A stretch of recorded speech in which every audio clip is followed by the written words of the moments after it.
Добар ден, драги ученици, добре дојдовте на часот по македонски јазик, на кој што ќе се запознаеме со лекцијата раскажување и прераскажување. Најпрви да се подсетиме на неколку прашања и на неколку информации. Што е тоа текст? Како се вика науката што ги проучува текстовите? Како ја делиме литературата? Кои се карактеристики на епиката? Сето она што е напишано и изговорено се вика текст. Науката што ги проучува текстовите се вика литература. Значи, одговорот на првото прашање е сето она што е напишано и изговорено се вика текст. Одговорот на второто прашање е дека науката што ги проучува текстовите се вика литература. Одговорот на третото прашање, како ја делиме литературата, е дека литературата ја делиме на лирика, епика и драма. Значи, лирика, епика и драма. И на последното прашање, кои се карактеристики на епиката? Значи, епиката раскажува или опишува настани, односно случки што им се случуваат на главните ликови. Исто така има фабула која што може да се раскажува и време и место на настаните. Значи, делот, фабула која што може да се раскажува, за нас ќе биде најважен. Сега, затоа што нам лекцијата ни е раскажување и прераскажување. Да видиме кои текстови се раскажани, а кои се прераскажани. Извадив два текста, едниот е Милосија од Ката Мисиркова Руменова на страница 132 од учебникот, а вториот е Езерска бајка на страница 133 од учебникот. Ајде првин да видиме Милосија. Дедо, утре е празник, не ќе можам со тебе на нива. Знам, утре ќе одиш на сколието. Ако, оди. Ако сакаш да не одам, јок, ќе одиш. Само јас одам секој ден, дедо. Другите деца, не гледај ги другите деца. Милосио, клекни, стави си ги рацете на градите и лафи како што ќе лафам јас. Кажувај, викна. Дедо ми, баба ми, мајка ми, татко ми, сестрите ни се слепи. И кога има сонце, тие не гледаат. И кога е дење, тие потемнина одат. Слепилото е некогаш од Бога, а нашето е од душмани. Јас нема да останам слепа. Јас ќе учам како што учеле сите учени луѓе. Колку и да ми е тешко, по снег, по дожд, јас ќе чекорам по тој светол пат. Ами. Колку време дедо ми ја стокмувал таквата заклетва, штом одеднаш ја истори во мојата глава? Не знам. Тешко ми беше и потоа да го прашам. Дори сега знам зошто тој ме заколна. Поврзано со овој текст ќе направиме мала анализа. И тоа, ќе откриеме која е темата, кои се ликовите, каде и кога се случува дејството, кој раскажува, која е пораката и како вид на творба имаме. Значи, темата е дедото и Милосија разговараат за тоа колку е важно учењето. Кои се ликовите? Ликовите се дедото и Милосија. Каде и кога се случува дејството? Дејството се случува преку ден, околу ручек, на нива. Кој е раскажувачот? Имаме јас раскажувач. Се раскажува во прво лице. Која е пораката? Без образование сме слепи. Не гледаме ништо, додека учењето ни го осветлува патот по кој чекорим. Значи, без образование сме слепи. Не гледаме ништо, додека учењето ни го осветлува патот по кој чекорим. И со каква творба работиме? Работиме со извадок од роман и имаме, бидејќи е роман и е таа долга творба, епска е, бидејќи се раскажува, и прозна, не е напишана во стихови. Ајде да го видиме вториот текст, кој што ќе го погледнете на 133 страна од учебникот. Чул крсте дека од онаа страна на езерото на врбите растат готови свирчиња. Изворите се од лимонада. На белите врвови на мокра не е снег, туку сладолед. и кој знае што се не. И решил да појде во таа земја дембелија, зашто таму и цвеќињата биле од шарен шеќер, дури и боцките. Станал рано, дошол до брегот на езерото, влегол во туѓ рибарски чун и завеслал. Водата била мирна, сонцето греело. Крсте веслал, малку си починувал, се додека лек ветрец не се лизнал по водата и не ја разбранувал. Допливала оддалеку магла и ја покрила галичица. Густ темен облак се спуштил над езерото. Галебите со кричење се изгубиле. Чунчето, нападнато од запенетите бранови, се занишало и заиграло. На неговото дно се собирала вода, па можело се да стане. И станал. Крсте се исплашил.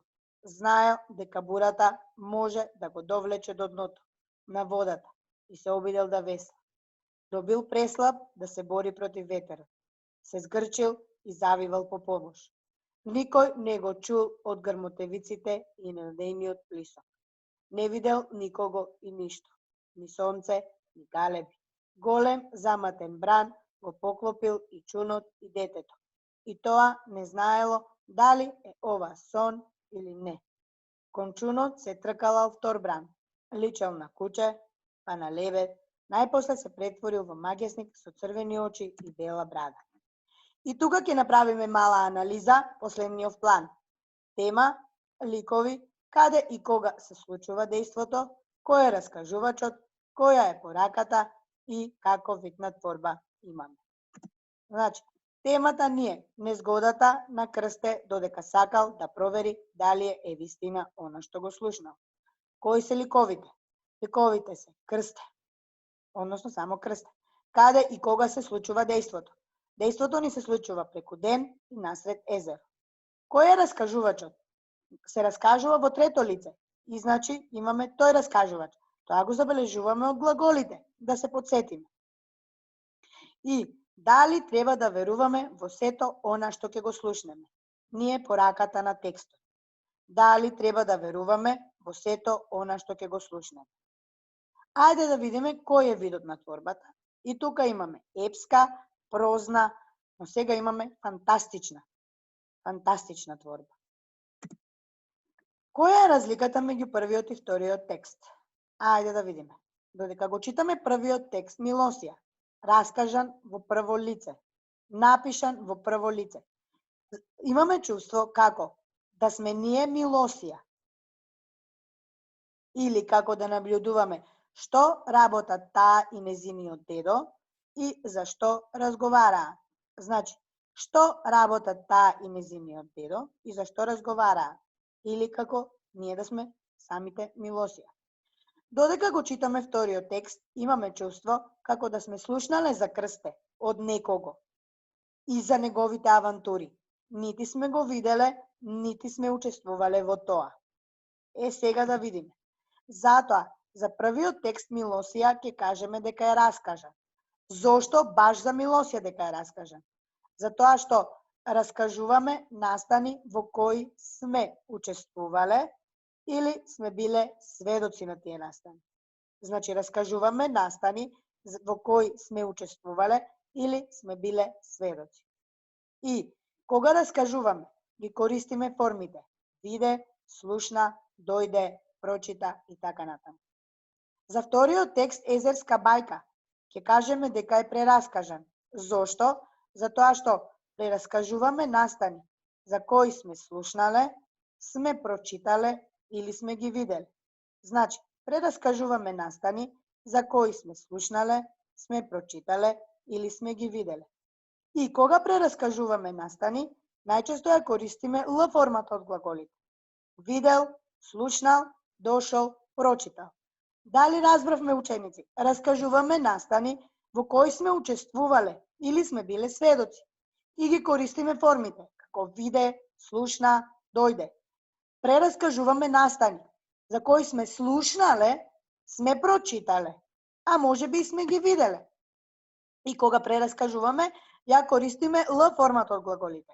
Видел, слушнал, дошол, прочитал и така натаму.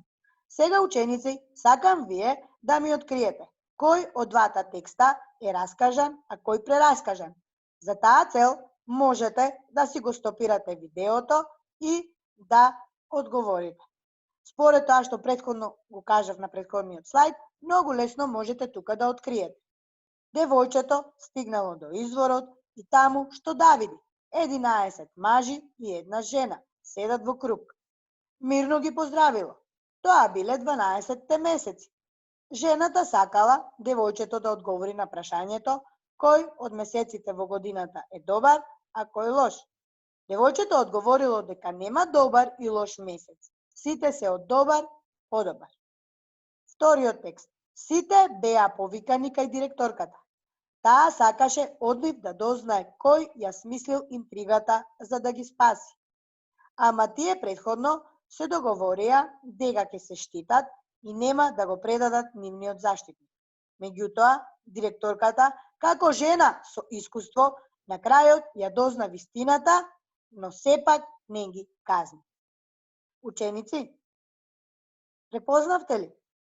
Да одговориме ако е така. Значи, првиот текст, односно првото прашање е кој текст е раскажан, а кој прераскажан. Значи, имаме девојчето, имаме стигнало, имаме поздравило, имаме сакала, имаме одговорило, значи имаме Л формата. И ќе кажеме дека овој текст е прераскажан. Прераскажан. Тука имаме беа повикани, сакаше да дознае, смислил, спаси, ќе се штитат, се договорија, ја дозна, не казни, значи немаме Л форма. И вториот текст ни е раскажан. Значи текстот под број 1 е прераскажан, бидејќи имаме Л форма, а текстот под број 2 е раскажан, бидејќи немаме Л форма.